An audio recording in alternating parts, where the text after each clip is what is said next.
আসসালামু আলাইকুম, কেমন আছেন সবাই?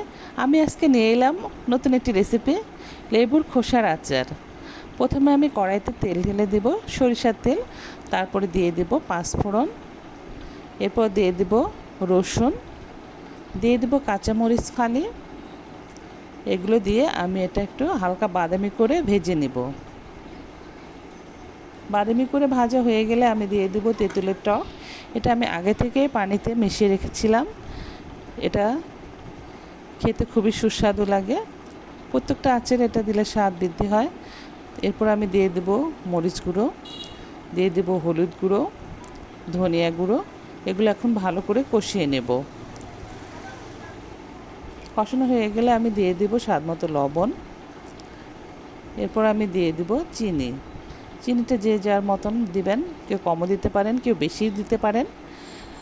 এখন আমি দিয়ে দেব কেটে রাখা লেবুর খোসাগুলো আমি আগে থেকে পরিষ্কার করে রেখেছি। উপরের ছিলকাটা আমি উঠিয়ে নিয়েছি। এখন এটা আমি কষাবো, একটু ভালো করে কষিয়ে নেব যাতে ভালো করে মিশে যায় মশলাগুলো। এরপর আমি এর মধ্যে দিয়ে দেব সামান্য পানি, 1 কাপের মতো পানি দিয়ে দেব। এটা হালকা আছে একটু ফুটিয়ে নেব। দেখুন আচারটি কত সুন্দর হয়েছে। এভাবে বয়ামে ভরে অনেকদিন সংরক্ষণ করতে পারেন কিংবা ফ্রিজেও রাখতে পারেন। ধন্যবাদ।